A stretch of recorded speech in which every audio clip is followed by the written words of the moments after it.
Hello everyone, सन्चै हुनुहुन्छ? आज चाहिँ म तपाईहरुलाई हेटौडामा रहेको भुटन देवी मन्दिर घुमाउन गइरहेको छु। भुटन देवी मन्दिर धेरैलाई थाहा पनि हुन सक्छ।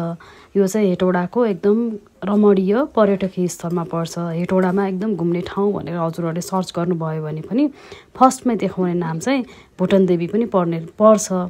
भुटन देवी चाहिँ मेरो दोस्रो पटक हो। हेटौडा आउँदाखेरि चाहिँ म प्राय यहाँ पुगिरहेको हुन्छु।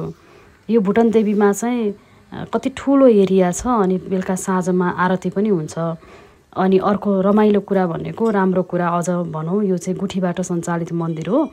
अनि तपाईँ यदि दिउँसोको टाइममा पुग्नुभयो भने पनि त्यहाँनिर केही समय रेस्ट गर्छु भनेर गुठीले कोठा उपलब्ध गराइदिएको छ। अनि साँझको टाइममा पुग्नु भएको छ, अन्त होटल बस्न पाउनु भएको छैन, रुम कता बस्ने भन्ने मेसो भइरहेको छैन भनेदेखि त्यहाँको पाहुना घरमा पनि बस्न सक्नुहुन्छ। यसको एरिया चाहिँ एकदम ठुलो छ अनि पछाडिपट्टि शिवलिङ्गहरू पनि राखिएको छ। विभिन्न मन्दिरहरू पनि छ यो भित्र नै। अनि पछाडिपट्टि चाहिँ जङ्गल छ।